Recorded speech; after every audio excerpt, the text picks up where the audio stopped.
Hello, and welcome to the second part of week 2 of American government. In this presentation, we're going to look at chapter 3, which discusses federalism.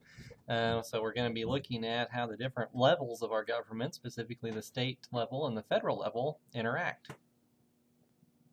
As you probably know, in the United States, we have different levels of government. We have everything from the local government at your local city or county or whatever, up to the state level, and then up to the federal level based in Washington, D.C. All of those levels have to work together to make things happen and to do the responsibilities that they have in being our government. So we're going to look at how those different levels work together. We need to discuss a little bit of theory one more time. You may have been hopeful we were done with that after talking about things like the social contract and all that kind of stuff. So we'll talk a little bit about that in this presentation. But what we're really focusing on isn't so much as highbrow philosophy as it is just the practical matter of how do you make a government work.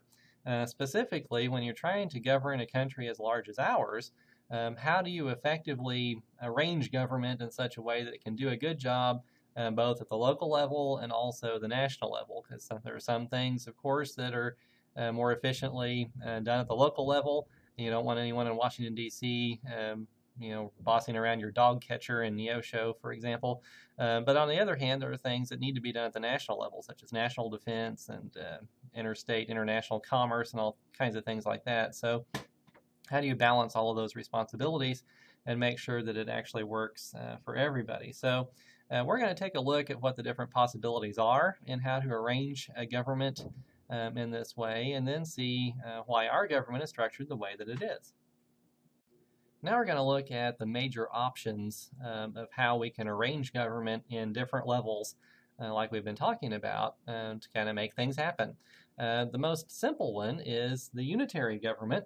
And it is simple because there's really only one layer of government, just one. All issues are decided by the central government, whether they are national or local in nature. Everything goes back to the capital city, and that's decided there. So in this system, there are no separate, more local government entities unless the central government chooses to delegate some of its power away. So you may see things like provinces or, certainly a city council or something like that. But those things, if they exist, they only exist because the central government wants them to. They have no separate independent existence of their own. And it's not like that in the United States because we have different states that, some of them were states before there was a United States, really. And they have an independent existence and ultimate power and authority in some areas, and that's what we call sovereignty. But in a unitary government system, the only thing that has sovereignty is the national government. It's the only thing that's really permanent there that can't be abolished by somebody else. And so if there are provinces and other subdivisions, things like that, that exist in a unitary government system, they exist only at the pleasure of the national government, and it can do away with them at any time that it chooses or move their boundaries around or whatever it wants to do. They don't have any sovereignty. And so that's very different from what we're used to in the United States, but there are a lot of countries that do that. It's really popular especially in small countries, but even some of the larger ones have it. France operates in this way. And in France, the national government in Paris pretty much runs everything. And there are, like I said, some provinces and things like that, but they only exist because the government in Paris wants them to exist. And there are things that are done in France at the national level that we'd kind of scratch our heads at, things like choosing textbooks in the schools and things that we're so used to doing at a local level. But in France, pretty much everything is run from the central national government. And so it may choose to delegate some things away to cities or provinces or whatever, but it could take them back at any time that it wants to. And so these subdivisions that exist, they only exist because the central government wants them to. Well, pretty much like anything else, unitary government has pros and cons. Now let's look at the positive side first on why this is a good system. First of all, the entire country will have a unified policy and legal environment. You can kind of understand the advantages of that if you look at what happens if you don't have it. Even in the United States, where we have a common legal heritage, and most of our laws are pretty much the same. If you drive across state lines, going from Oklahoma to Missouri or Missouri to Illinois or something like that, the legal environment is going to change on you. And so a lot of state laws are different from other state laws. And that can be confusing if you have a business that's in multiple states trying to make sure you're in compliance with all the different laws of all the different places where you're doing business. That becomes really burdensome pretty quickly. And so with a unitary government, you don't have that problem because there is one set of laws that's created by the central government and everyone is on the same page there. And so it doesn't matter in France if you are in the north of France or the south of France or the east or the west or somewhere in the middle, you know the legal environment is going to be the same no matter where you are. And so that's a real advantage. That really creates some efficiencies there, certainly for business and other things. That removes some major headaches that they might have to deal with otherwise. And so that's a real advantage to it. Another advantage is that it allows a nation to act quickly to solve problems because everything is being centrally coordinated. Just think about in the United States, if we had a particular problem that for whatever reason could only be handled at the state level. And so in order to address this problem, whatever it is, we'd have to pass a law in all 50 states. Well, that's talking about 50 different state legislatures, 50 different state governors that all have to agree to do something. And that's really hard to do. It's like herding cats, trying to get everyone on the same page there. Well, with a unitary government, you never have that problem because you only have one source of law pretty much. And so whatever the central government does, that takes care of it. And so that allows the government to kind of turn on a dime there and address new problems that are coming up because everything's being centrally coordinated. And so that does provide for some efficiency that way. Well, it's not all sunshine and roses here. And there are some cons to the unitary governmental system as well. One of those is that every little problem from all over the country has to come to the capital to be resolved. And we can see why that would be a disadvantage. If you had a true unitary government that didn't have any kind of local government at all, and you had a pothole out in the street in front of your house, and you had to go to the national capital to have that pothole filled in and gripe to someone. Can you imagine if you had to go to someone in Washington, D.C. to gripe about the pothole in front of your house?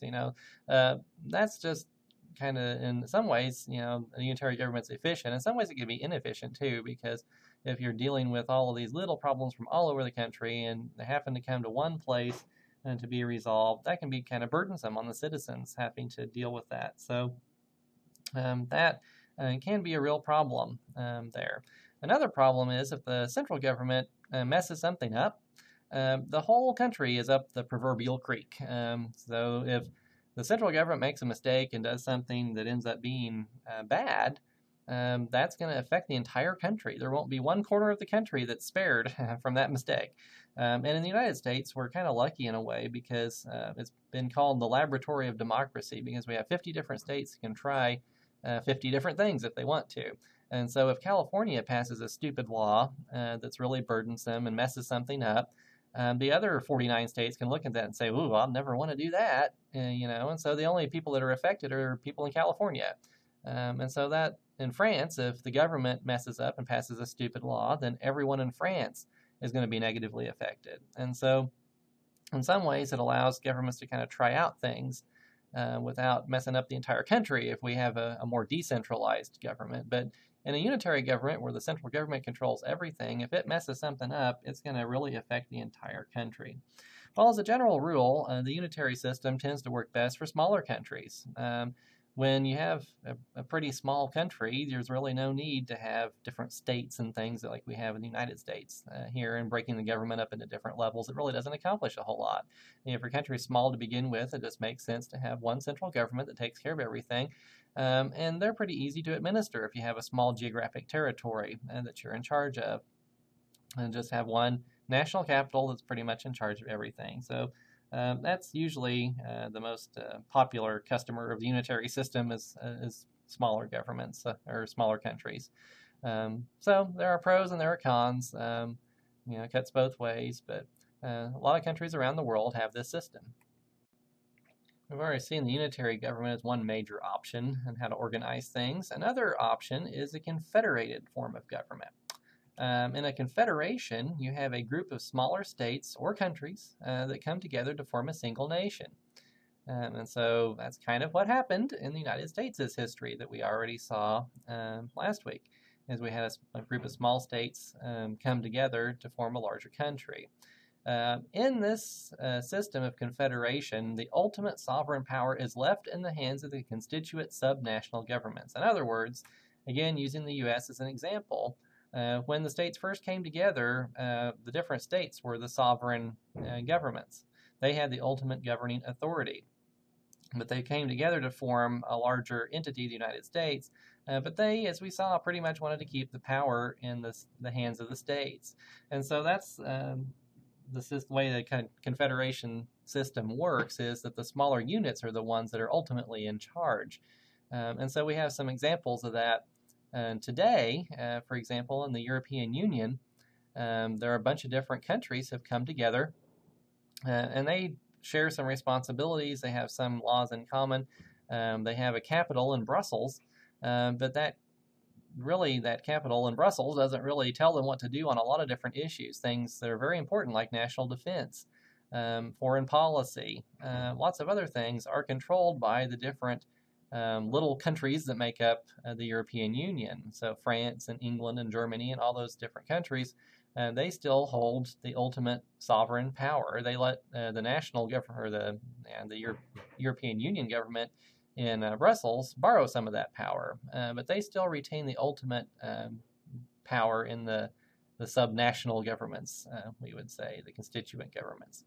The national government, the central government, is only given those powers which the constituent governments choose to delegate to it. And again, we saw that in U.S. history.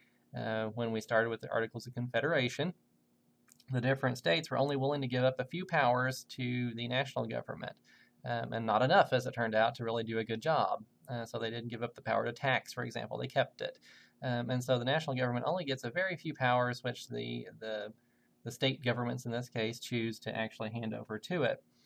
The national government really has no independent power of its own. It's entirely at the mercy of the smaller states which voluntarily came together to create it. And so, again, we saw that in American history, how the government under the Articles of Confederation was really at the mercy of the states. It depended on them for monetary handouts. It depended on them, for pretty much everything, and it really couldn't boss the states around. It just didn't have that power because the states were the ones that were in charge. And so that's how it works in a confederation. The states that are coming together here to form this confederation, they can take away the national government's powers. They can even break up the confederation if they choose to. It's kind of like a private club. If you want to go join the Lions Club or the Rotary or something like that, you can sign up. And if you decide you don't want to be a member anymore, you can leave. And that's how a confederation works too.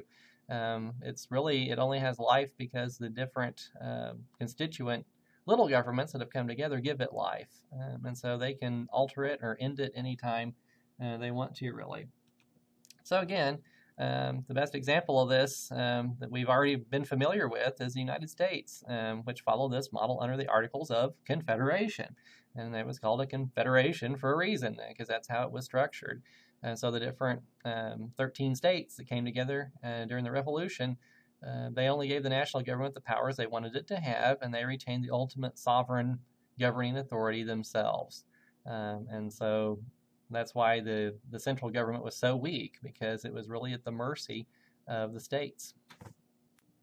So again, a good example of a confederated government is the European Union, which occurred when a bunch of independent countries in Europe, 20-some at this point, and decided to kind of put their heads together and do some things cooperatively and have a central government in Brussels to sort of coordinate that. But when they did that, they kept most of their power at home.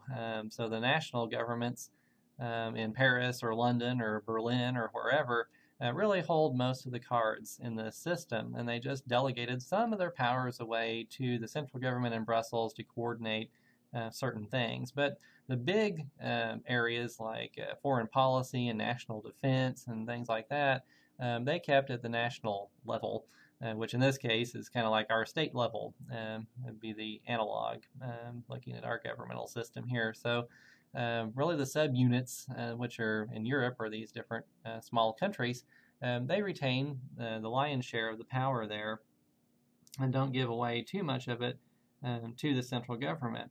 Also, as we noted earlier, in a confederation, these different subunits have the power to break away and go do their own thing. And right now, as I make this presentation in Great Britain, there is a healthy debate going on about whether they should stay part of the European Union or not. And they're supposed to have a referendum, an election, in the near future to decide once and for all. The people go vote on whether to stay part of the EU or not.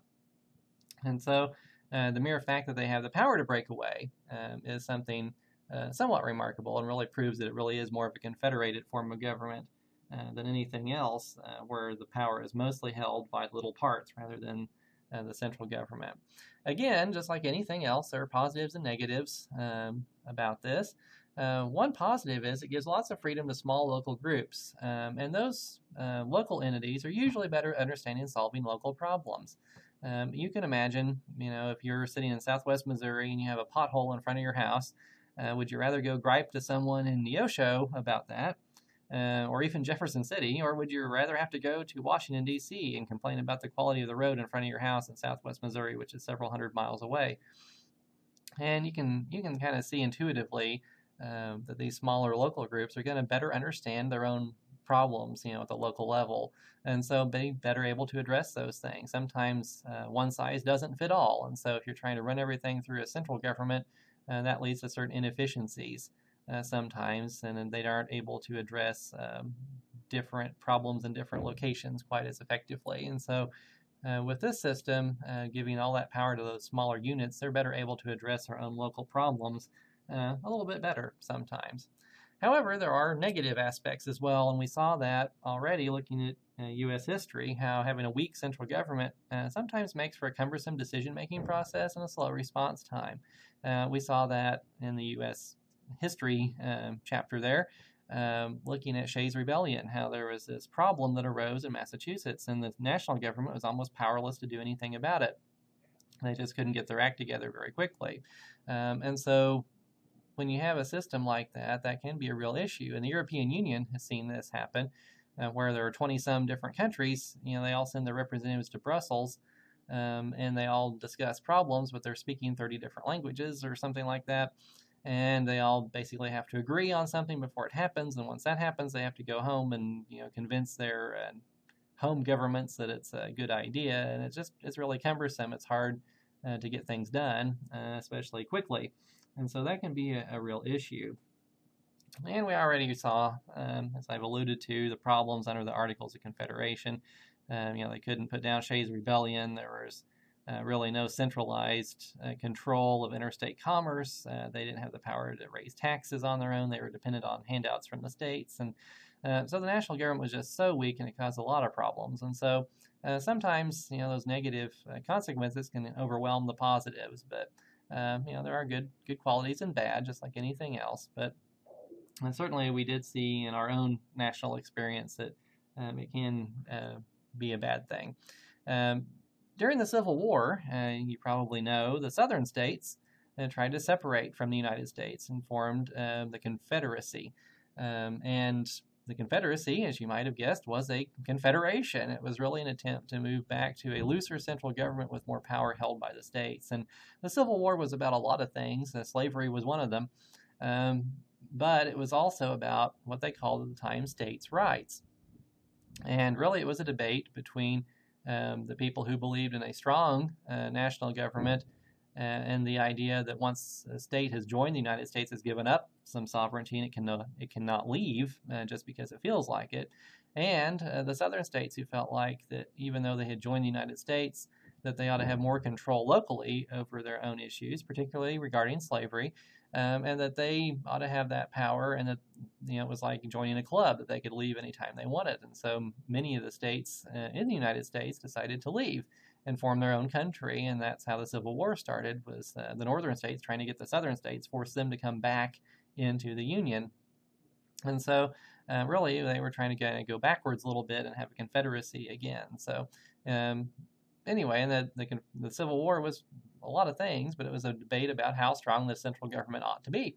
And so that was a live issue through much of American history. So anyway, those are our two major options. We have one more to look at, and that is a federated government. A federated government is kind of, in a way, the Goldilocks solution, a little bit of everything. In a federation, sovereign power, the ultimate governing authority, is held by both a central national government and by the smaller constituent governments. And so in our system today, and that is exactly what we have, and both levels of government have an independent life of their own. If you look at the United States today, both the state governments and the national government in Washington, they each have ultimate governing authority over different areas, but they both have some of that ultimate power. And so it's not like a unitary government where the national government holds all the cards.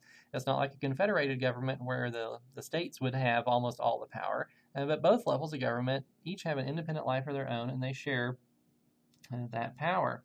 Also, in this kind of system, usually the respective responsibilities of both layers of government, the states and the national government, are set out in some kind of written constitution that divides power between those two levels. And certainly that's what we have here. Our Constitution separates the powers between the states and the federal government in this way. The national government can't just abolish the constituent governments because it feels like it. Can't trample over them. And so in our system, unlike in France, which, it could redraw the boundaries of provinces and things like that at a whim, basically, it's not quite that simple in the American system. Congress actually does have the power to redraw state boundaries and things like that, but it's very complicated, and they have to respect the power of the state governments in that way. And the states really do have an independent existence in a way. They can't live on their own anymore once they've joined the United States. We fought the Civil War to kind of establish that. But they do have some ultimate power in different areas, and the federal government is supreme in its areas, but the state governments also have some power as well. And so it's not that one side or the other has all the power. They share power together. But the national government does not have to depend on powers delegated to it by the states either. It has power of its own, and the Constitution says that it does. And so that's where it gets its ultimate power, is through the Constitution. So it doesn't have to depend on the states for handouts and things like we saw in the Articles of Confederation. So it does have a lot more power, but neither layer has ultimate power over the other. And we'll see that, there is a supremacy clause that federal laws can trump state laws in certain situations and things like that. But ultimately, both the states and the federal government have to work together. Neither one can completely push the other to the side and do whatever it wants to do. So they have to work together. Well, as we've already said, the current government in the United States is based on a federated model of government where we have these two layers that have to coexist and work together. The United States Constitution sets out which layer of government has what powers, and the federal government derives its powers from this document. Again, it's not dependent upon the states. So in 1789, when the Constitution was adopted, the United States went from a confederation model, which it had under the Articles of Confederation, to a federal model under the current Constitution. And so I hesitate to talk about the federal government when we're talking about the Articles of Confederation, because it really wasn't one.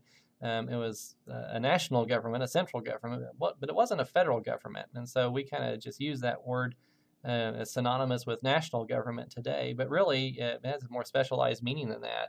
And so in our system today, we have the national government in Washington, which has ultimate governing authority that it derives from the Constitution. And then we have the state governments, which they have ultimate sovereignty as well in some areas. And so those two layers have to work together. And again, just like any other system, it's going to have pros and cons. But in general, this system seems to work pretty well, at least in the United States, because it allows enough local autonomy that local problems can be addressed efficiently by these local governments. And so the states have enough power to take care of fairly localized problems on their own. They don't have to go to Washington every time there's a pothole in the street, for example. But it also allows enough centralized authority for a unified national response to problems. And so our national government, the federal government, is strong enough that it can take care of national defense, it can regulate interstate commerce, take care of all these other problems that need to be taken care of without, waiting on the states to say it's okay. It has all that power and authority that it needs to deal with that. And so, at least for us, this system has worked pretty well because we have kind of the best parts of both the unitary and the confederated forms of government, because we have a pretty strong national government, but we also have some efficient local governments as well that have taken care of the problems in their areas. So it's a pretty good half and half solution, you could say. Our federal system has some problems of its own that had to be addressed when the Constitution was written. One of those is making sure that different states each respect each other's laws and citizens and start really acting like they're parts of the same country rather than separate little countries.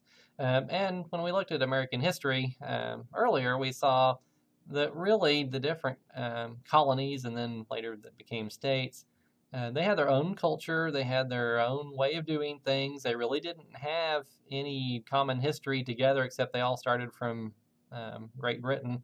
But they didn't really have a history of cooperation. They really felt like, very different places. If you went from Massachusetts to Georgia, that was a culture shock at the time. And so they were kind of eyeing each other with a little bit of suspicion. And they were had some state pride and things that, they might, try to tax commerce, coming across the state line and things like that. And in some ways, before the Constitution was adopted, it really did feel like there were 13 different little countries rather than one big country. And so when the Constitution was adopted and the federal system was created, one of the challenges was to make sure that the states didn't give preferential treatment to their own citizens, that everyone felt like they were a citizen of the United States, no matter what state they happened to be passing through at that time, and also making sure the states respected each other's laws as well, so that it would act more like one country than different little countries. Also, the one major problem was how to divide power between the state and federal levels and determining what level had what powers. And so the Constitution spent quite a bit of time hashing that out. Well, looking at how the first problem was addressed, there were several different things, mainly in Article 4 in the Constitution. One of those things was the full faith and credit clause. And what this really does is make sure that different states respect each other's laws. And so, for instance, if you sue someone in a Missouri court and you win, and so you get a judgment against them and you want to go collect this judgment, and they happen to own a lake house down in Arkansas, and you want to go seize that lake house, well, you can take that Missouri judgment to an Arkansas court and say, hey, look, I won this lawsuit in Missouri.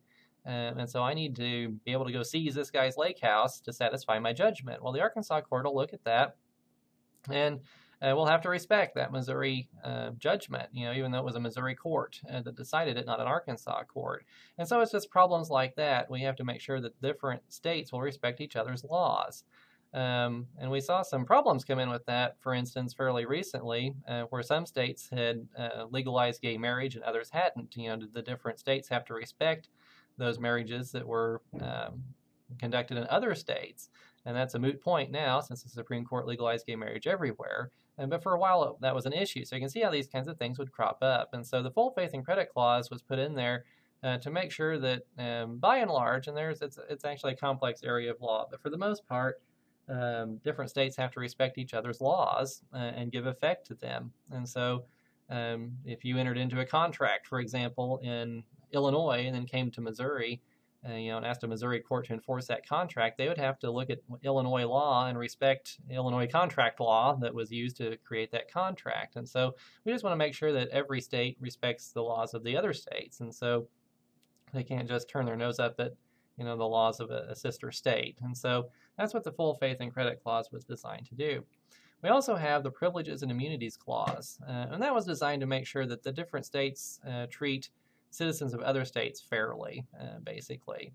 And so it would be, just to use a silly example, it would be unfair if you, in the state of Missouri, on the highways, you had one speed limit for Missouri residents, but you made residents of other states go 5 miles an hour slower. It just wouldn't make sense to treat citizens of different states differently.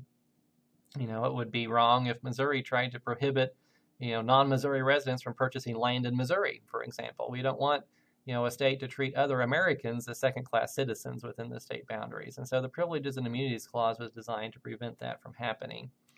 We also have extradition, which is how different states respect each other's criminal laws. And so if you knock off a 7-Eleven in the state of Illinois, for example, and flee to Wisconsin, and you're caught in Wisconsin, the Wisconsin authorities have to send you back to Illinois to face charges there. And so there's a process for that called extradition. And so different states have to respect each other's criminal laws. And so we just have a mechanism to make sure that all the states work together, they respect each other's laws, they respect each other's citizens, and so it ends up feeling like we live in one big country instead of a bunch of little countries.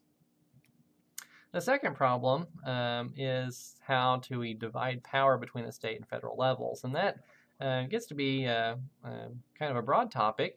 There are several different types of powers in our federal system, and so we'll spend a little bit of time kind of labeling these different powers and looking at how they have been split up between the state and the federal governments.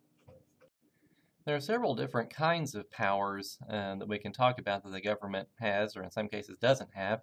And the reason we have so many is, remember that the Founding Fathers were very concerned about a number of different things. One was limiting the powers that the government would have, and another was dividing power in a way that would work between the federal government and the state governments. And so we ended up with several different classifications of things that the government can and can't do, and we can kind of classify those the way that we're going to look at here.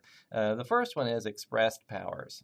Expressed just means that it's actually written out, it's verbally given explicitly within the writing of the Constitution itself, within the document. If you read the Constitution, it specifically says, for example, that Congress has the power to coin money and to raise an army to defend the country. Those are things that are specifically given by the Constitution in black and white to the federal government. And those are things we call expressed powers because the document actually expresses the fact that Congress has those powers. And there are a number of those. If you look in our Constitution, it lists things that the federal government can do. And those things that it specifically says the government can do, the federal government, those are expressed powers. Some things were not given to the federal government, and those are, we say, reserved powers. They were reserved or kept by the states. So when we're looking at our federal system, we have the federal government doing its things, we have the state governments doing their things. The things that the federal government explicitly gets to do are expressed powers. The things that aren't mentioned typically and are just kind of left to the states, those are reserved powers. For examples of that, typically, and this is a little bit of a complicated one, but what we call police powers are typically left to the states. And that's just not just running a police force in the modern sense, but really just keeping the peace. So making sure that there's law and order, that people feel safe walking down the street, there are no riots, there's crime is under control and that kind of thing. For the most part, the states take care of that stuff. Now, we know that there are things like the FBI and federal prosecutors and things like that. So the federal government plays a role, but that's kind of seen as being in the background. Federal crimes, by and large, are maybe 5% of the total crimes charged. Most of that's done by the states. And so the states, by and large, have the responsibility for keeping law and order on their streets. And that's considered a reserved power. Throughout most of American history, education was seen as a reserved power to the states. And if you look at the situation that we have just in our own communities, for the most part, our school systems are run by a locally elected Board of Education that is regulated in turn by the State Department of Elementary and Secondary Education in Jefferson City. That is who does the lion's share of the work in making sure that our kids get educated. In recent years, the federal government has exercised more power in this area, things like the No Child Left Behind Act, but that's kind of not keeping with tradition, really. For the most part, the states were seen as taking care of education, but the federal government, as a trend, has been having more and more power as time goes on, and so it's been creeping into other areas like education. But for the most part, traditionally, education was seen as a reserved power that's left to the states. Well, we also have some things that nobody is supposed to do. We call those denied powers. They are things that cannot be done by any level of government. Some of those things are explicitly mentioned. Some things we have to look to court cases and other things to kind of figure out. We have several examples of these. One is things that the Bill of Rights specifically says you can't do. For example, conduct an unreasonable search and seizure. And we'll spend a lot of time looking at the Bill of Rights coming up shortly. But there are certain things that are explicitly stated in the Bill of Rights the government does not have the power to do. The government cannot do these things. And remember that the authors of the Constitution didn't think that was really necessary, because they said, well, we just gave certain expressed powers to the federal government, and if it's not an expressed power, the government can't do it.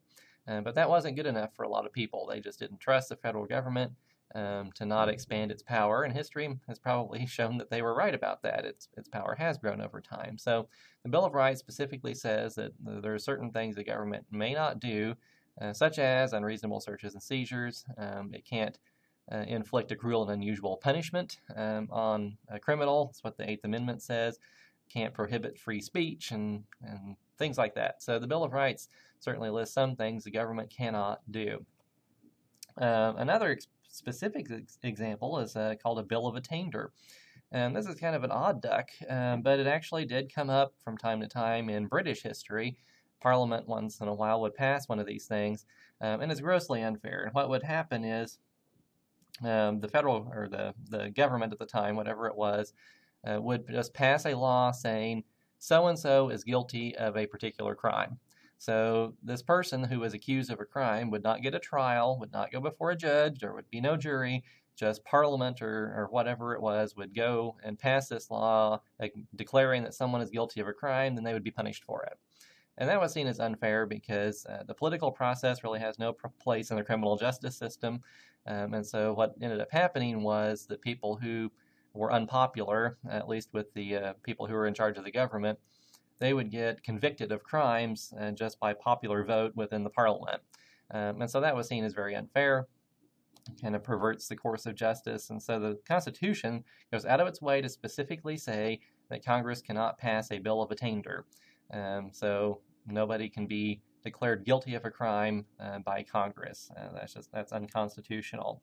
Another grossly unfair thing that's specifically prohibited by the Constitution are called ex post facto laws. These are laws that make things illegal after they happened.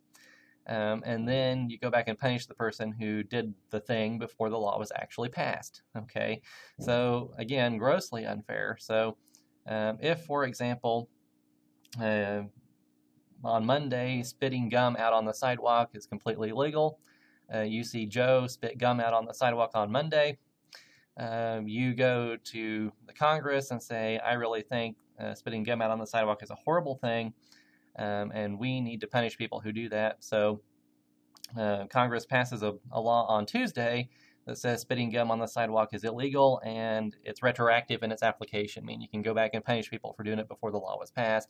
So you go arrest Joe for spitting gum on the sidewalk on Monday, and he said, hey, when I spit the gum on the sidewalk, it was perfectly legal. And you say, no, we don't care. We passed an ex post facto law that declared it illegal after you did it.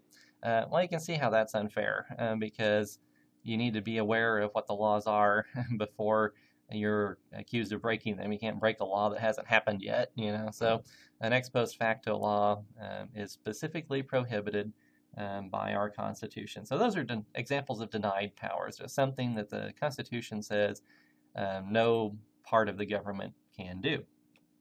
Some things both levels of the government can do, both federal and state. Unfortunately, the best example of this is taxation. When you go about your day, you will be paying sales tax, probably if you buy anything at all, to the state government. And at the end of the year, we'll be paying, or maybe getting a refund, who knows, but we'll be paying income tax to both the federal and the state governments. If you look at a pay stub, it'll show how much they took out for the federal income tax and how much they took out for the state income tax. And you import things from overseas, the federal government collects taxes on that. So there's just different ways for both levels to collect taxes, but both the federal and the state governments can and do collect taxes. So that is what we call a concurrent power, because both levels of government can do it at the same time. Finally, we have implied powers, and this is where we really get into a gray area, because these are powers the federal government has but are not explicitly mentioned in the Constitution itself, so they're not in the text of the document. But because of common sense, or it's just being implied in the Constitution, we say that they are in fact there and let the federal government do these things. For example, if you look at the powers given to Congress in the Constitution, it says that Congress can raise an army and that Congress can build a navy. Okay, that's great. But no one in 1789 had ever heard of an airplane. And so are we prepared to say that it's unconstitutional for Congress to be able to build an air force because the Constitution doesn't give them that power specifically?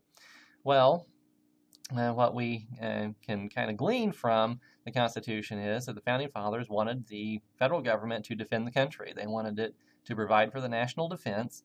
And in our day and age, that involves having an air force and satellites and submarines and all kinds of things that no one had thought of or heard about in 1789. And so, based upon the fact that the Congress is supposed to provide for our defense, and we need those things to defend ourselves in this day and age, basically we let the Congress get away with building an air force, even though the Constitution doesn't specifically say that it's in there, but we can kind of imply that that's kind of where the Founding Fathers were headed based upon what they did put in there and common sense. Another example that's a little bit more of a stretch maybe is a national bank.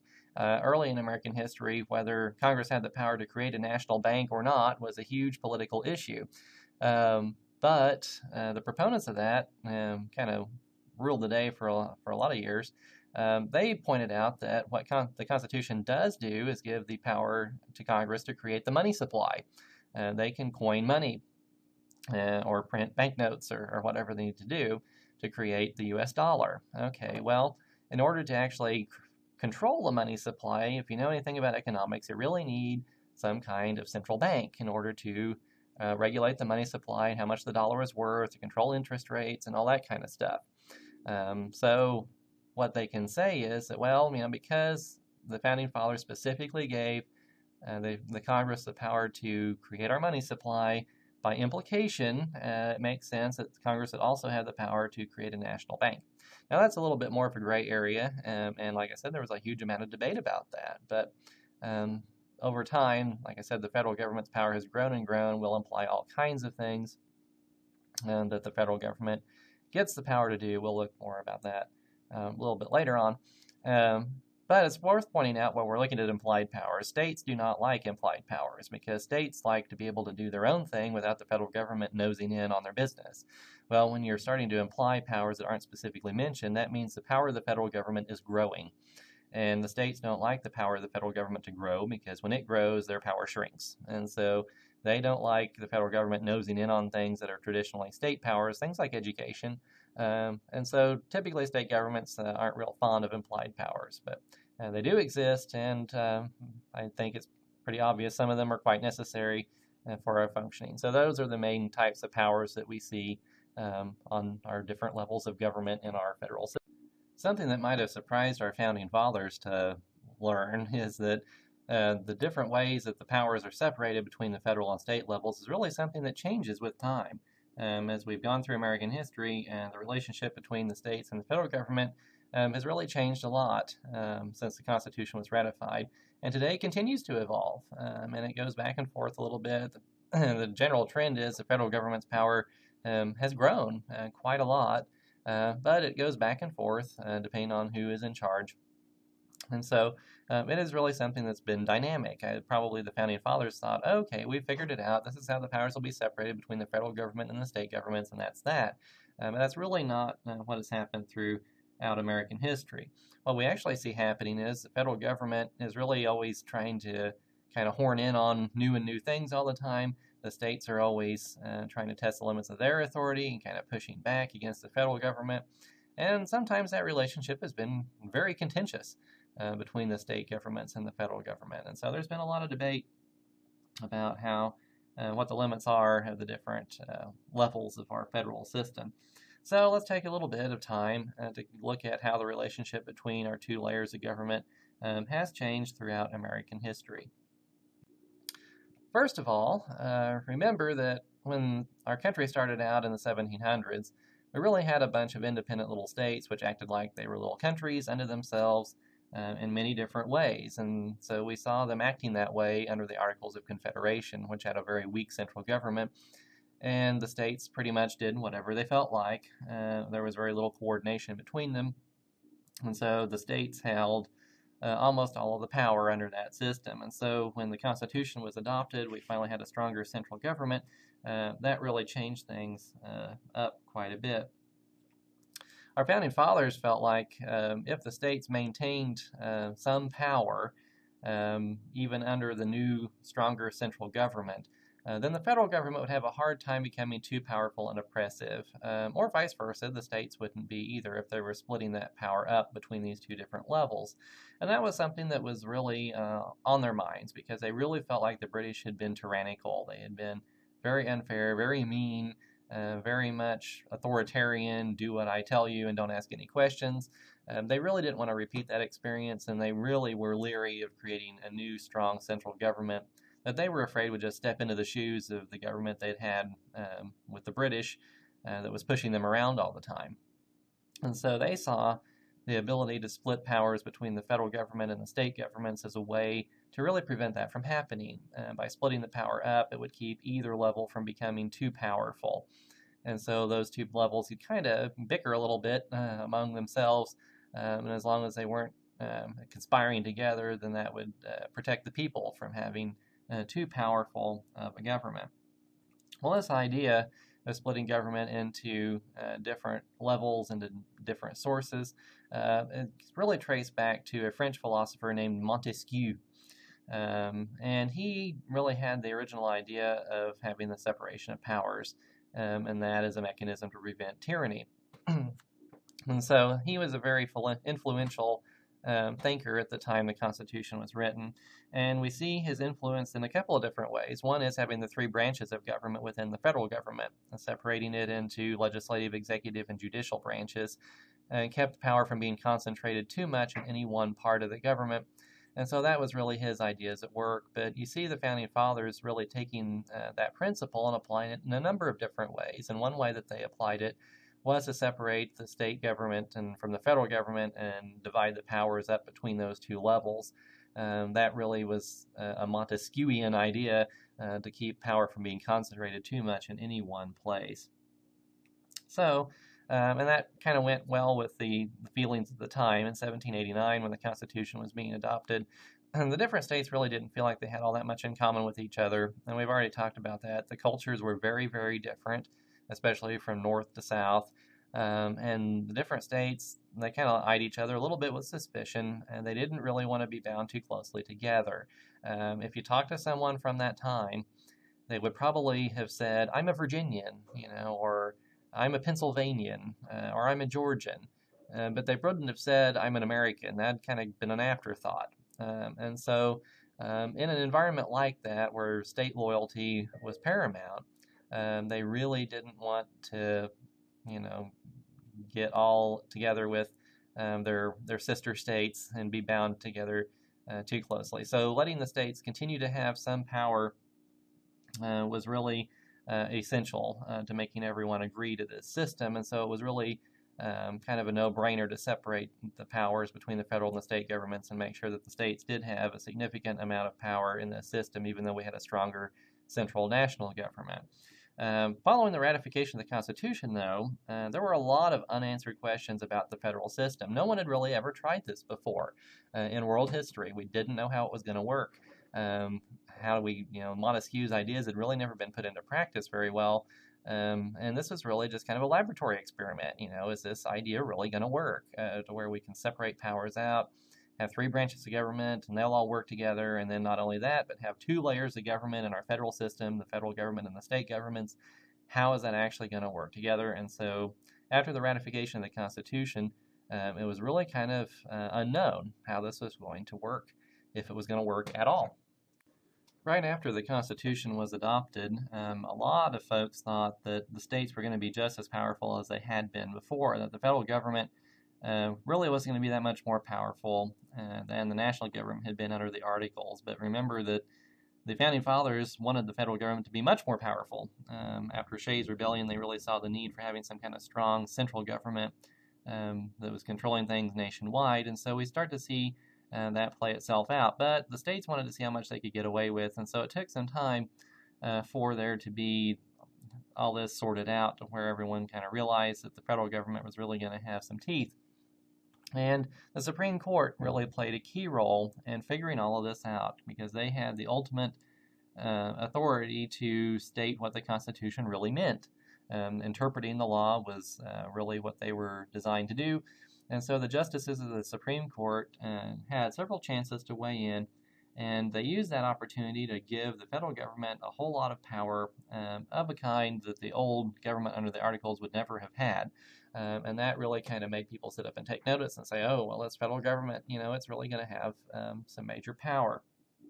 Well, there are several cases we're going to look at, and I'm not huge on names and dates, but these are some really, really significant cases that are worth taking a look at specifically because they really played such a huge role in shaping the role of the federal government. The first one is McCulloch versus Maryland.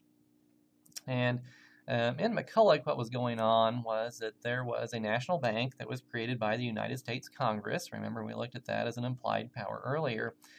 And not everyone was very happy with this national bank. A lot of people thought Congress was overstepping its bounds and creating this bank.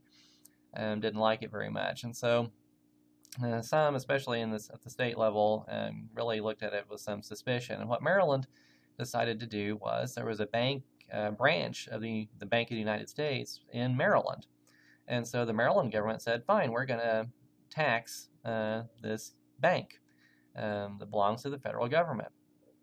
And today, we might think that's a little funny, one level of government taxing another level of government, but what Maryland said was, look, we have the authority, and we've always been able to tax anything that's going on within our state borders.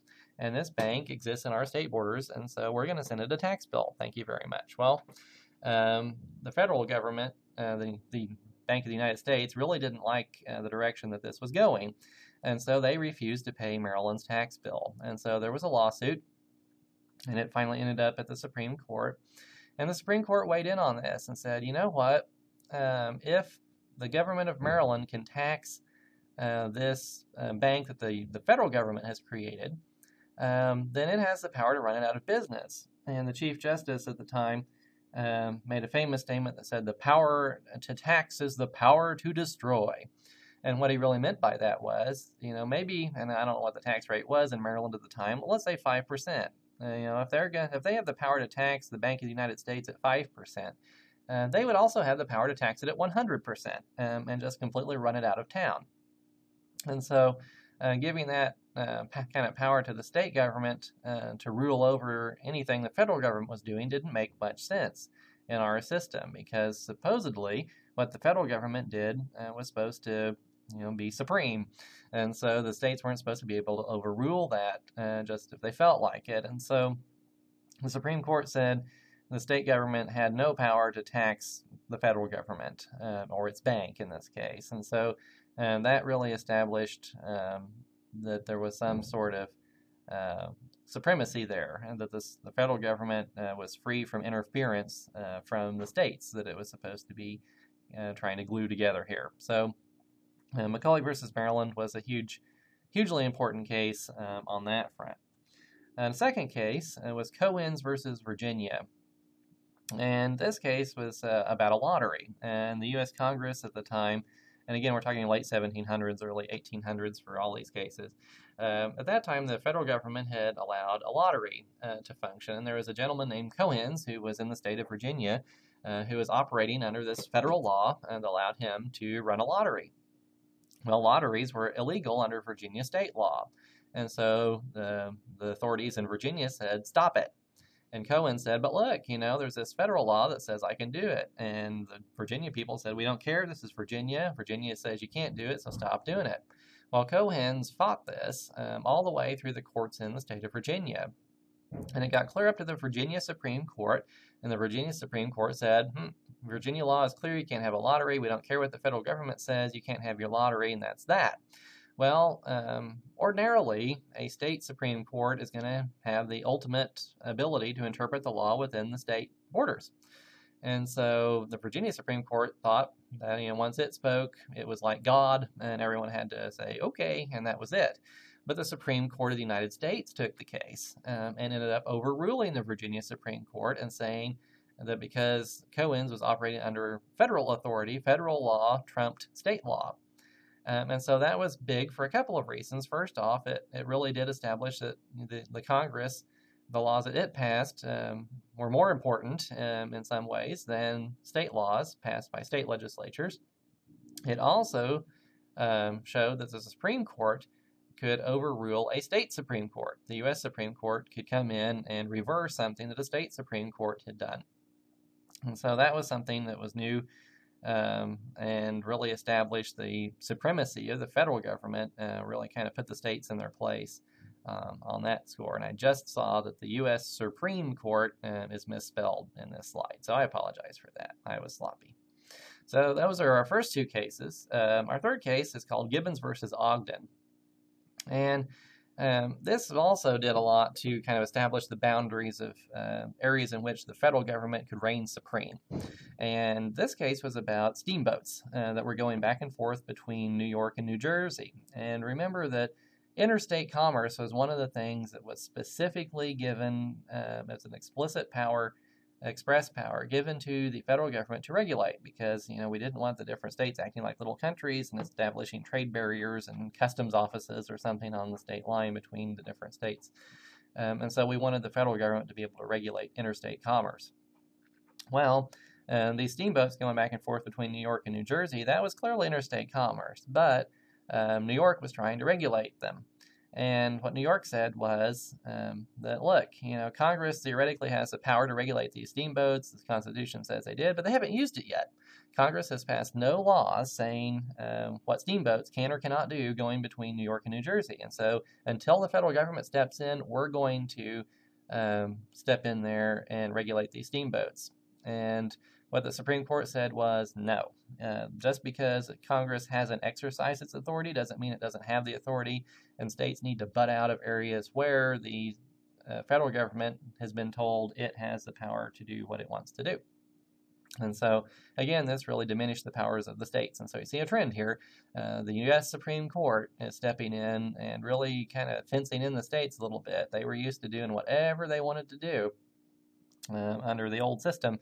But now with the new Constitution in place, they really have to kind of give way to the federal government in certain areas and accept federal supremacy in certain areas. And so that was a real shock to the states in some ways. It really kind of diminished their power a little bit. So we see the federal government, as time goes on in early American history, is starting to kind of throw its weight around a little bit and be seen as more and more important.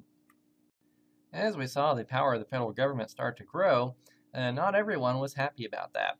And there were some different views on how the federal system was actually designed to work early on in American history. And not everyone accepted that the federal government was supposed to have superior power to the states.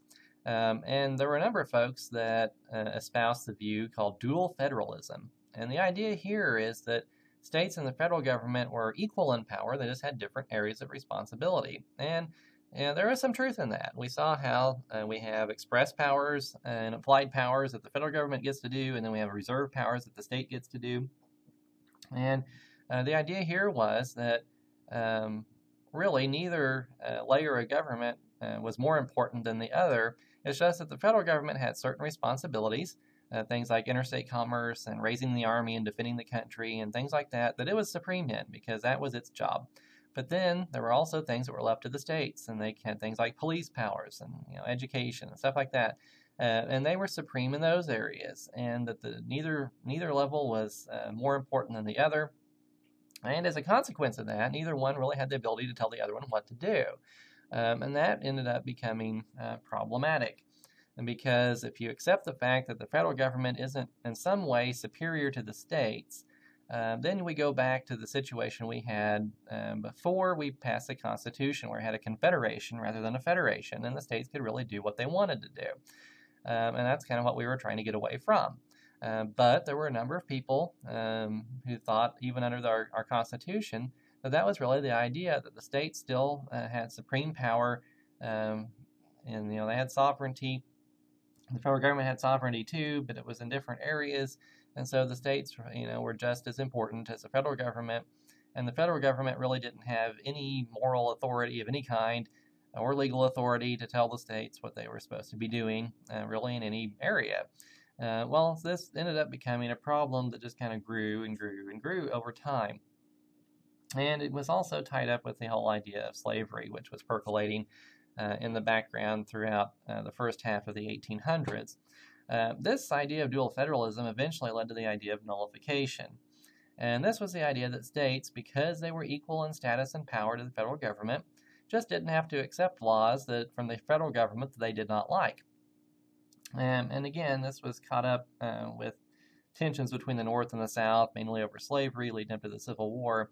And the southern states were just deathly afraid that the Congress was going to become dominated by Yankees from the North who didn't like slavery, and they didn't understand or appreciate the importance of that institution to Southern economics and culture and whatever.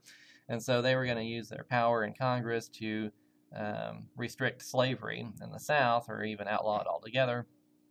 And what the southern states decided was, look, if they try to do that, we'll just nullify the federal law. We'll just not accept it, because the state governments are just as important as the federal government. And so the states can just say, oh, we don't really like that federal law. Thank you very much. We're not going to follow it.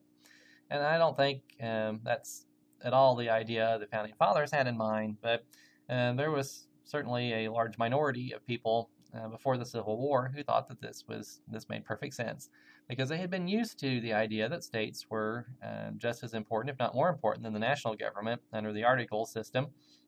And so they wanted to continue that kind of arrangement even under our Constitution that we have today. And so they wanted the ability to dodge federal laws that they didn't like in particular states by having that state nullify the federal law. And so if we don't have a federal government that can rule effectively in all the states, we see that our country kind of starts to fall apart a little bit, because if federal laws aren't valid in some states that don't want to accept them, we're right back where we were at the Articles, if not worse. And so that was kind of a dangerous idea, if you like the idea of a cohesive United States of America. Well, predictably, this idea continued to grow and led to the idea of secession.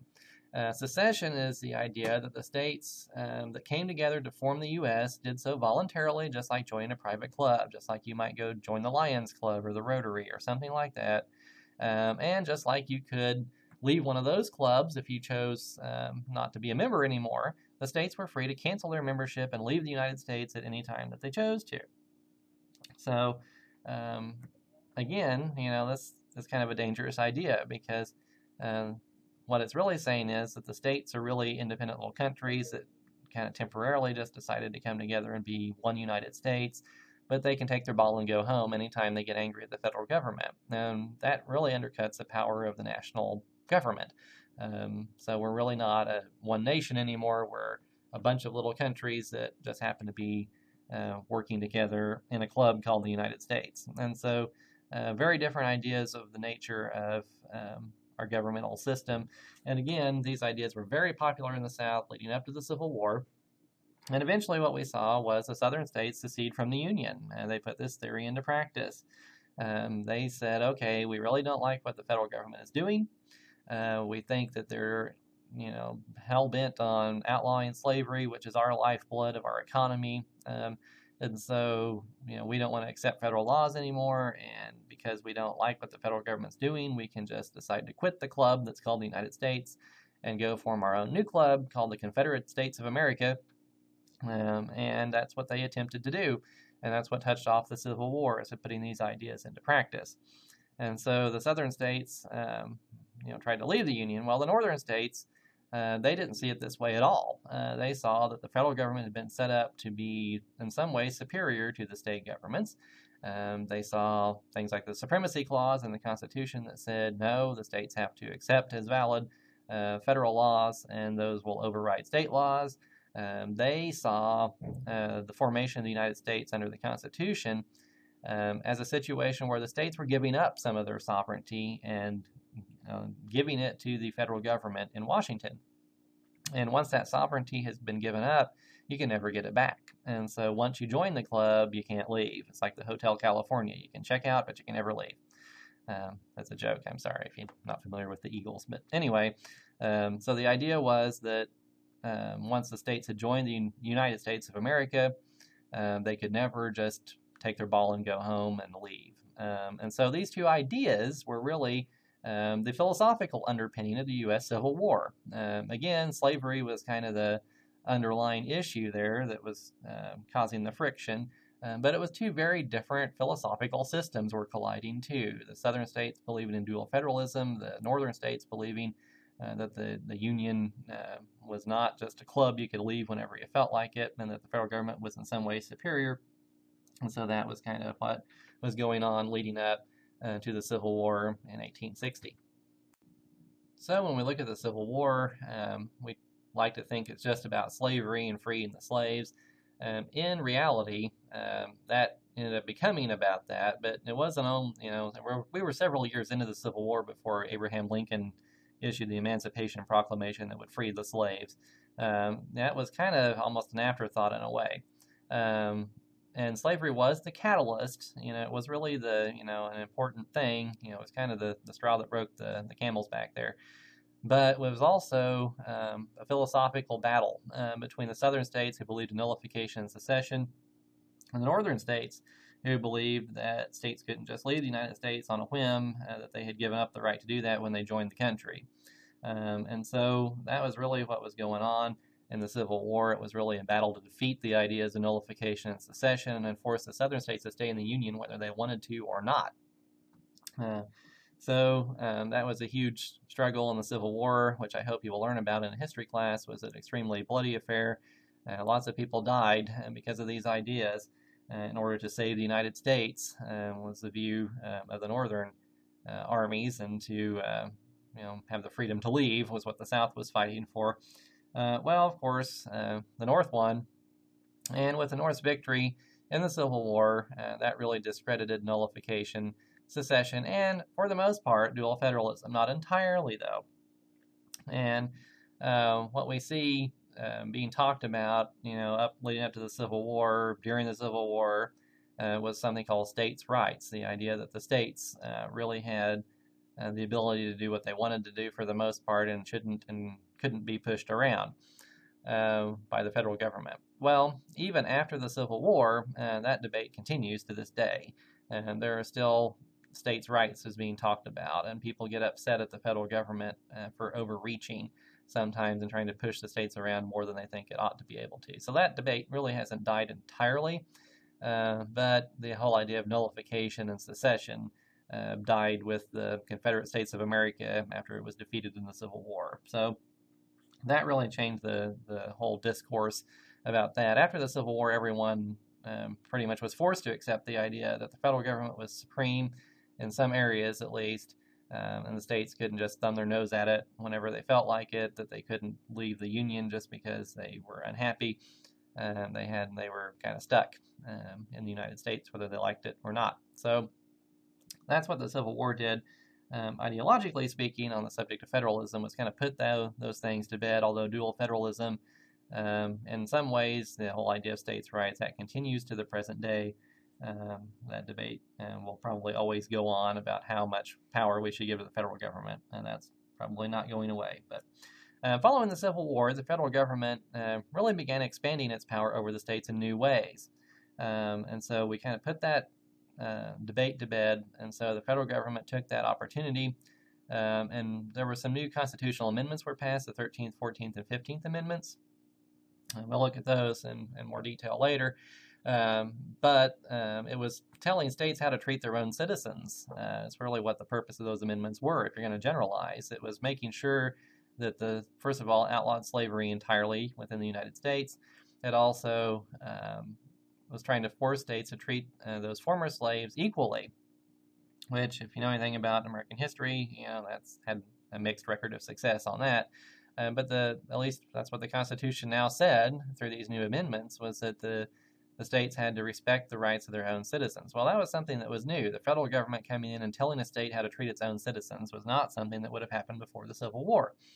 That was kind of seen as a state thing, and the federal government was supposed to keep its hands off and let the states do whatever they wanted to do in handling their own citizens. But so these new constitutional amendments was really, telling them that they needed to allow these citizens of color to have equal rights and to be able to vote and all these kinds of things. That was something new, how to treat their former slaves. And so that was expanding the federal government's power over the states in new and different ways.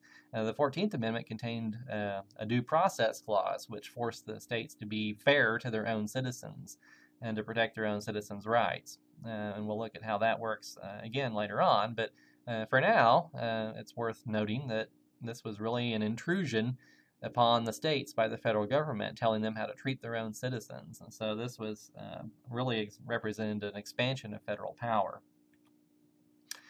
Well, even after these amendments were passed, for most of the rest of the 19th century, the federal government kept a hands-off policy toward the states and really didn't get too involved in day-to-day affairs. Right after the Civil War, there was a burst of enthusiasm, and these new amendments were passed to the Constitution, telling states how to treat their own citizens. But soon, politics changed. People were really sick and tired after the Civil War of thinking and worrying about the southern states. And so the Northerners were ready to just go back to their lives, go back to their jobs or their farms or whatever, and leave the southern states alone. And so the period of Reconstruction after the Civil War wrapped up fairly quickly, probably quicker than it should have.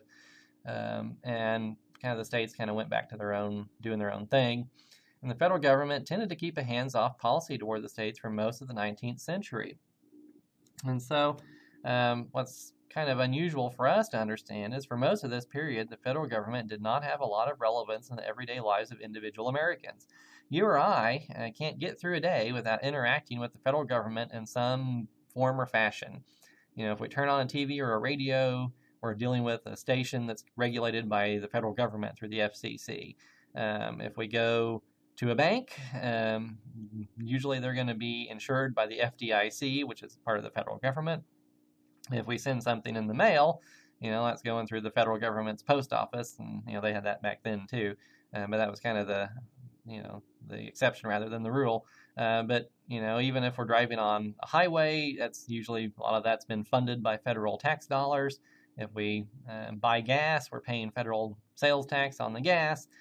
We just run into the federal government at every turn in our modern day lives. But that's not how it worked in the 1800s. The federal government was just kind of this distant force that usually people didn't worry about too much on a day-to-day basis. If they interacted with the government, it was going to be the state government. So the federal government usually only became important in a big way if we were going to war or something like that. It just wasn't as important in their day-to-day lives. And so the federal government just kind of kept in its lane, let the state governments do their thing, and really kind of kept a hands-off policy to most of what was going on within the borders of the United States for the tail end of the 19th century. This idea started to change, though, in the very tail end of the 1800s, about the 1890s, when there was a political group known as the Progressives who came on the scene, and they started pushing for the federal government to use its power to address social problems that the states by themselves couldn't or wouldn't tackle. And there are some examples of this, things like, for instance, child labor. It's unthinkable to us today, but at one point in time, there was no law that would prohibit you from employing children, some as young as 6 or 7 or something like that, in your business. And some of these businesses were extremely dangerous, things like coal mining. There's horrible stories that you can read about of little bitty kids, under the age of 10, being employed in things like coal mines. And they would go down in the coal mine, and they were do roles like slate picking, where they were supposed to watch the conveyor belt that was coming out and pick the slate out of the coal and separate the two. And once in a while, there'd be a terrible accident, and the conveyor belt would break and kill one of these children, and life would go on. They'd clean up the mess and keep on mining coal. And it was a different world in those days, and the idea was that we would use children in these dangerous jobs because a family can always create more children, but if the dad is the one who dies and the whole family is in poverty.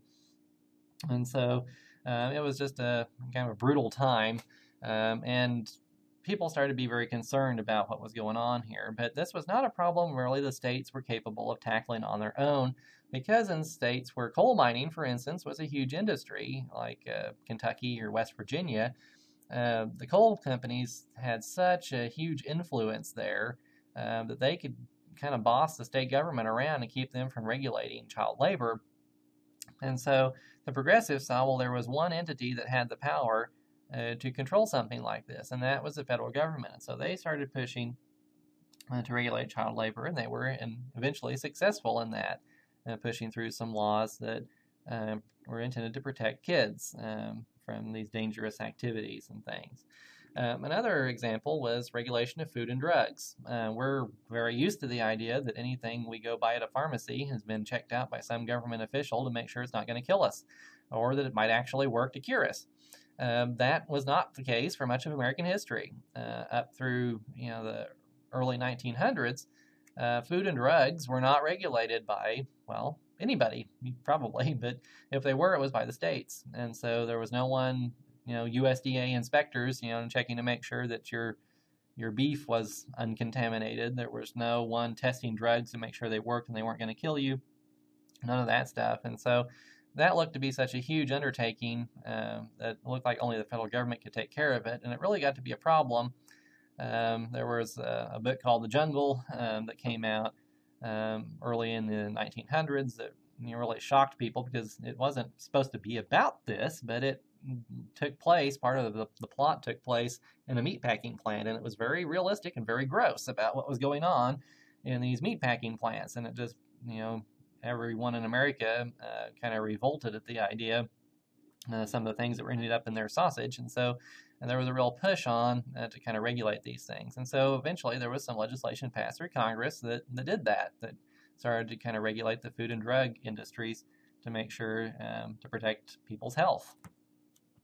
Another issue that was coming up at this time were the problem of monopolies.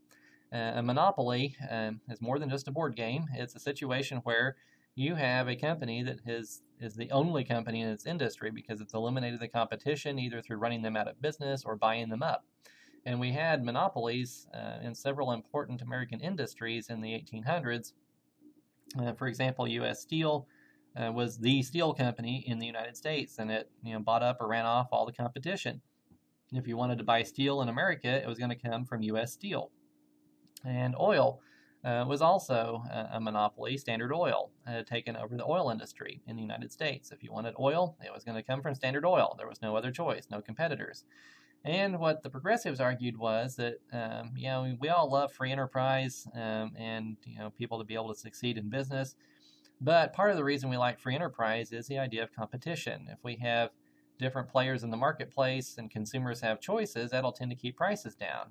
If Standard Oil has some competition that's also selling oil, then they'll be forced to provide good customer service, a good product at a good price, and all of those things. And competition tends to promote things that help common people. And so if we let one business take over an entire industry, that competition goes away, and the people are who suffers from that.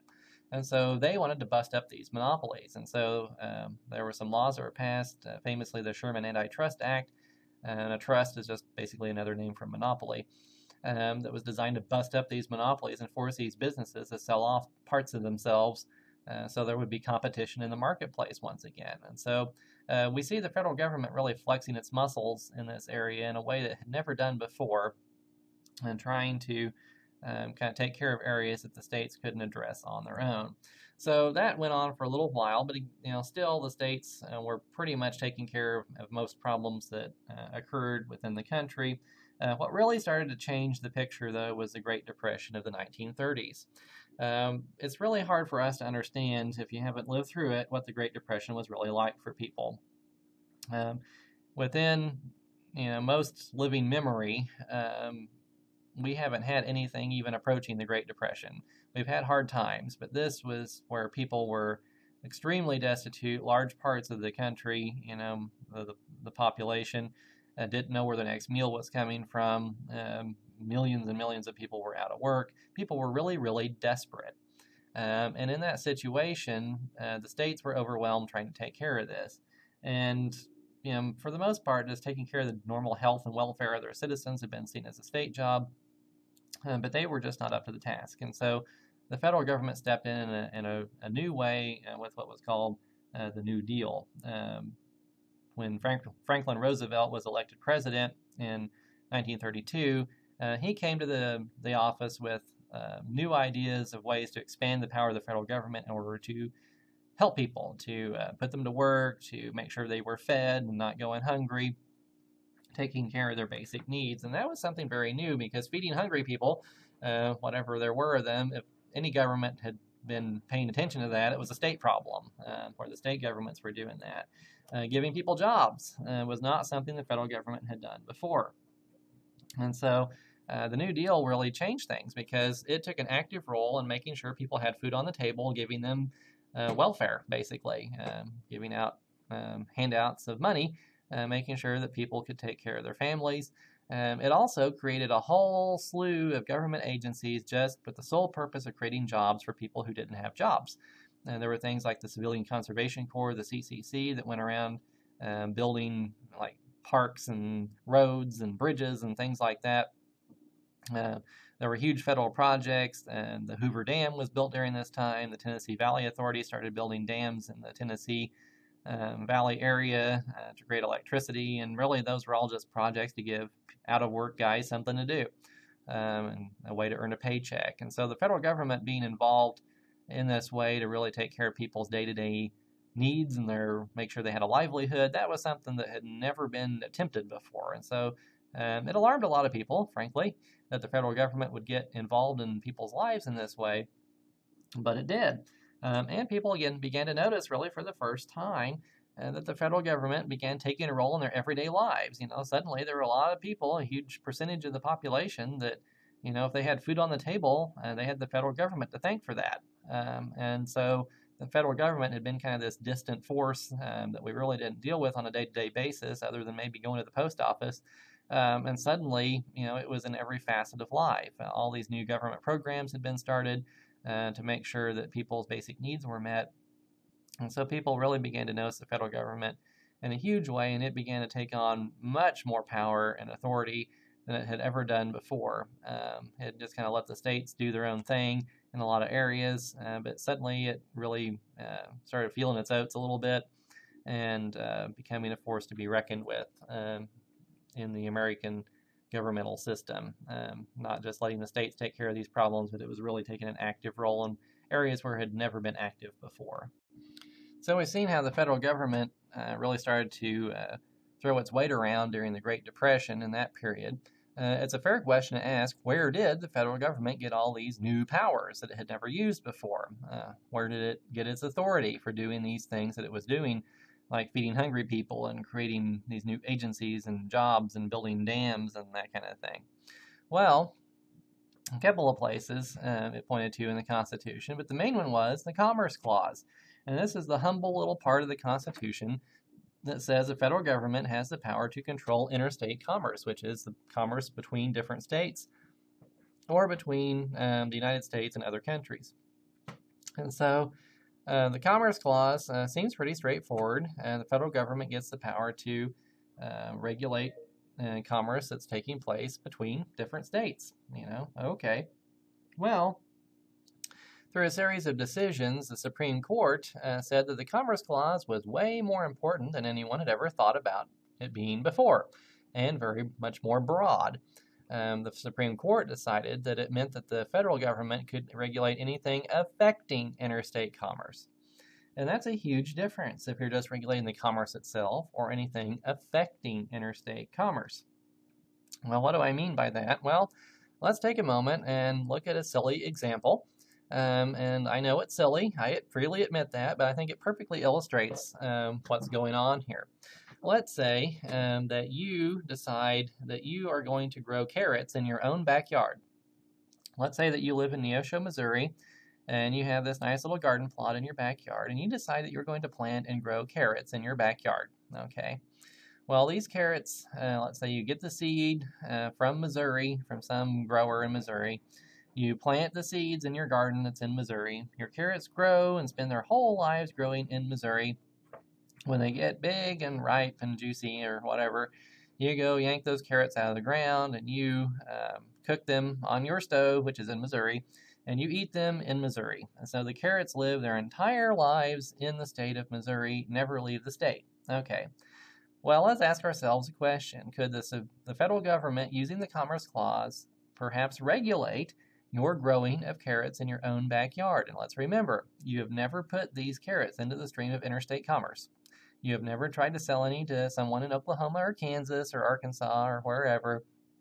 They've lived their whole lives in the state of Missouri. They've never been out of the state. They've never left Newton County. They are right here the entire time. Does that affect interstate commerce? The answer is yes. Why does these carrots affect interstate commerce? Well, let's stop and think of what would happen if you didn't grow these carrots in your backyard. If you didn't have these carrots growing, you would still be hungry for carrots. And so you would have to go somewhere else and buy those carrots. And so you might go to Walmart, for instance, which has a grocery section, and purchase carrots at Walmart. And those carrots would have been shipped in by a big truck coming from California, where most of the carrots in the United States are actually grown for sale. So by virtue of growing these carrots in your own backyard, you are screwing the farmer in California who is growing carrots to sell to Walmart that would be trucked to Neosho. So by growing your own carrots, you're not buying carrots that were passed through interstate commerce. And so the carrot price will be negatively affected by your growing these carrots in your own backyard. So you're growing these carrots will affect interstate commerce. It may not be directly, may not be by much, but it will affect interstate commerce. And so you can kind of see where we're headed here, that doing something even within state boundaries without directly crossing any state lines can affect interstate commerce. Well, if that can affect interstate commerce, then good grief, just about anything can affect interstate commerce. And so if the federal government has the power to regulate anything affecting interstate commerce, it seems like almost unlimited power, doesn't it? And so this is what the Supreme Court said in this period, was that the federal government could regulate anything that affected interstate commerce. And so the Commerce Clause suddenly became not just a loophole, but this massive hole that you could drive a truck through within the Constitution. We were supposed to have a federal government that relied upon expressed powers that were explicitly given to it, but suddenly the Commerce Clause was interpreted to being this huge, broad thing that the federal government could use to regulate just about anything. And so it used this power to do quite a number of things.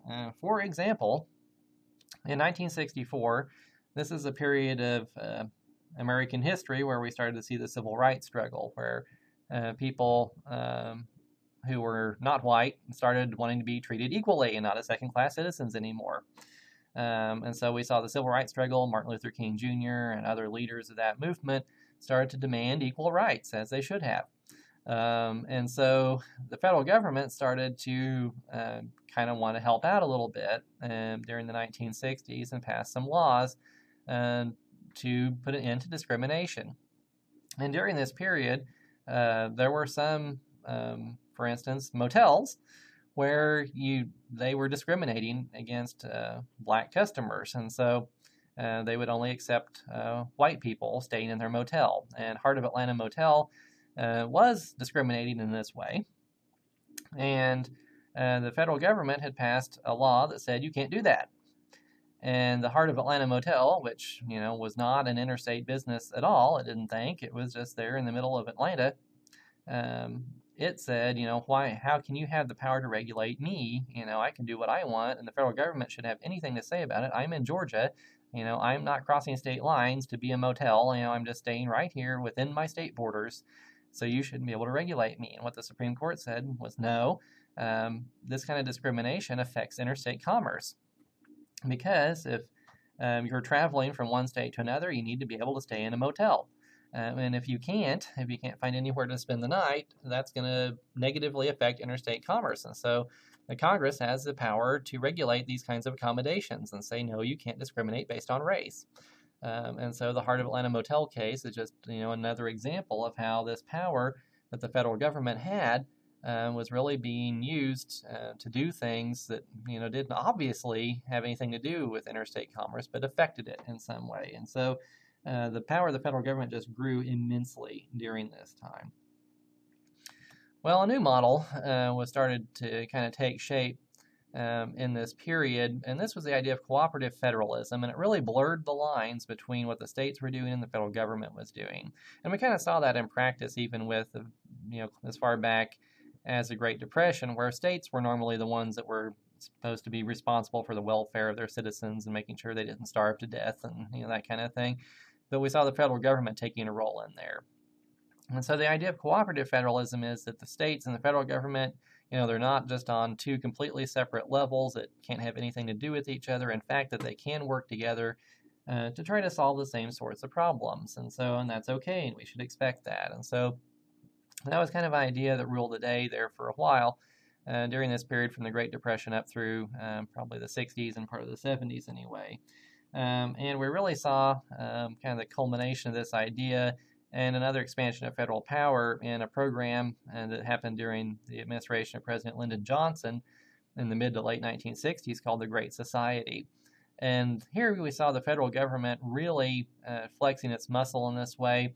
It started to do this during the Great Depression, and it decided, the federal government has a lot of power and a lot of money. It's going to eliminate poverty and also work on other social problems. And so billions of dollars in federal money were spent trying to fight poverty, which again had traditionally been a state problem. So the federal government came in and built all these housing projects and started welfare programs and all these other kinds of things trying to fight poverty. Had really mixed results with that. Certainly not an unqualified success, but it certainly spent a lot of money trying to fight these problems. And so here again, we saw the federal government kind of sticking its nose in an area where the states had traditionally been doing the bulk of the work. And probably the founding fathers would never have envisioned the federal government going around building housing projects for poor people to live in. But, it started doing those sorts of things during this time. So, again, it has continued to evolve the relationship between the federal government and the states. And in recent times, the division between federal responsibilities and state responsibilities, as we've seen, it's become less well defined. And the federal government has continued to expand its power in new and different ways, to the point that it's kind of expanded its reach into almost every corner of daily life. And I've already mentioned that, when we go about our daily lives today, we run into the federal government in all kinds of ways, some of them obvious and some of them not so much, but it's all over the place. And the federal government has been creative in finding ways to kind of get the states in line and to do various and different things that it wants them to do, even if the Constitution doesn't explicitly give it that power. And it uses kind of a carrot and stick approach. It can dangle some money, and it can also kind of try to throw its weight around in a more blunt manner. A couple of examples to show you how this works. The federal government, back in the early 80s, decided that there needed to be a minimum drinking age in every state. At the time, some states had the 21 as a minimum drinking age, but some it was 18. And the thought process was they were really concerned about drunk drivers and things like that at the time. And so the federal government tied this whole idea of a minimum drinking age to highway safety. And at the time, the federal government, had a whole lot to do, still does, with highways. It collects a lot of gas taxes through the federal gas tax and redistributes that money to the states to build roads and bridges and that kind of thing. And what it said was, look, states, I don't have the power as a federal government to tell you what the minimum drinking age in your state should be. And it just, the federal government doesn't have that power. And the states get to decide that. But the federal government said, you know what? I have all this highway money sitting here that I can give to you. But I won't give it to you unless you set the minimum drinking age to at least 21. And so that was kind of the carrot and the stick there. The states had become dependent upon all this federal money to maintain their highways. And without that federal money, really their highways and bridges were going to fall apart. Because over time, the federal government had become embedded in this process of building and maintaining highways that the states had become dependent on federal money. And so if the federal government was threatening to take that away, they really didn't have much choice. And so states everywhere suddenly adopted the minimum drinking age of 21. And so the federal government didn't have the direct authority to force them to do that, but it was able to convince them to do that using money and the threat of taking the money away. And so the federal government has kind of gotten wise to this sort of idea and being able to kind of boss the states around in various different ways. Even if it doesn't have the explicit authority to do that, it can convince them to do what it wants them to do. Another example is Medicaid, which is it's a federally established program that is designed to help poor people who can't afford health insurance get the medical care that they need. Well, Medicaid is really just a bunch of money that's sitting there that the federal government gets to award to the states. But it will only give them that money to take care of their poor folks if the state creates a program that meets all these federal requirements. And so Missouri gets a whole lot of money for Medicaid, but it will only get that money if it creates a Medicaid program that meets all the requirements that the federal government has set out. And likewise, Kansas has to go create a Medicaid program, and all these other states do too. And so the federal government says, hey, look here, states, I have all this money and you can have it, but only if you do what I say. And so it basically has bribed the states into doing that. And so every state everywhere has created some kind of Medicaid program, and they look different, from one state to another in some minor ways, but they all have to meet all the federal requirements so they can get that money. And so the federal government uses the power of the pocketbook in some ways to control what states do. Well, sometimes the federal government will create burdens on the states, and it may not actually give them this kind of money. And sometimes this will come up in political debates. You'll hear about mandates, or especially unfunded mandates, where the federal government will create some kind of new program or something that says the states have to do X, Y, and Z, but it won't really give them any money to do that. And so that's one of the debates that you'll hear, especially in an election year sometimes. People will gripe about these unfunded mandates that the federal government is forcing the states to do these certain things and not really giving them the money to pay for it. And so when you hear that going on in a political debate, think, aha, we're talking about federalism, because that's really what they're doing, is debating on the power that the federal government has to boss the states around. Well, I don't want you to think that entirely this is a one-way street, that the federal government has gotten more and more powerful over time. That's certainly the trend, but there have been some instances where it went the other way too. Notably, during the presidency of Ronald Reagan, from about 1980 to 88, there was a process that went on called devolution, which was giving power back to the states. And Ronald Reagan was a conservative for the most part, and he came in and said, you know what, the federal government has gotten big, it's gotten bloated, and it doesn't need to be this powerful, and it's bossing the states around, and that's not what the founding fathers wanted and had in mind. And so we're going to turn back the clock and give some power back to the states. And so that's what went on a lot of times during the Reagan years. He had a stated objective of shrinking government and making the federal government smaller. And so some of these powers were given back to the states. And so that lasted for a while. But again, the overall trend throughout history is the federal government getting more and more powerful. During the Obama administration, the federal government has been growing again. We've seen it do all kinds of different things. Notably, healthcare reform, known as Obamacare, has come in, and it has forced the states to do certain things regulating health insurance, and it's wanted to get the states to set up these health insurance exchanges and those kinds of things. And so that's another territory that the federal government is kind of intruding upon, areas that have been traditionally state kind of domains. And so the federal government has been growing again in recent years. What the future will hold, time will tell. Again, the overall trend, pretty much going back to the beginning till now, has been that the federal government keeps getting bigger and bigger and more powerful. But there are limits to that. I mean, the Constitution specifically says, the states have certain powers as well, and they were intended to be sovereign in their own right too. And that debate will continue, probably as long as there is a United States, about how much power belongs to the states and how much belongs to the federal government. So that's a debate that's changing all the time. And so there you have it, an overview of federalism. And again, that debate's not something that's going away, and you'll now maybe if you hear political discourse going on and debates during elections, you'll kind of hear some of these things griping about what the federal government is doing versus what the states ought to be doing. And when you hear that, think federalism. So for now, that's all. I'll see you in the next lecture.